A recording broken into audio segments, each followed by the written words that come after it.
Una donna con un passeggino si aggirava spesata lungo la tangenziale di Padova questa mattina. L'allarme è dato da molti automobilisti che hanno chiamato la polizia. In Corso Australia la donna e il suo bimbo di 6 mesi sono stati rintracciati e messi in salvo. La mamma aveva appena attraversato la carreggiata rischiando la vita. Pare che la giovane donna e il piccolo si siano allontanati ieri sera da una comunità di accoglienza di Abano Terme, dove sono stati riaccompagnati oggi dopo una visita in ospedale.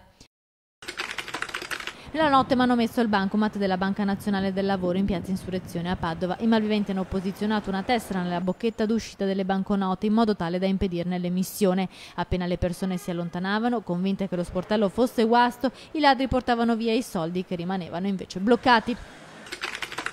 I vertici erano in Veneto, a San Martino di Lupari e Bassano del Grappa. Si è conclusa con 8 arresti e 25 kg di cocaina sequestrati l'operazione della Guardia di Finanza di Malpensa, che ha sgominato un traffico internazionale di droga dalla Repubblica Dominicana all'Italia.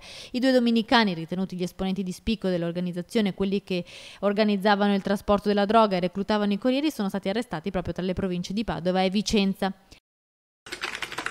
Ladri scatenati alla piscina Padovaland. 3 ragazzini sono stati derubati mentre stavano facendo il bagno. Rubati gli zainetti con i soldi e 2 cellulari. I malviventi hanno portato via anche i vestiti e le scarpe di una ragazza che così è dovuta tornare a casa in costume.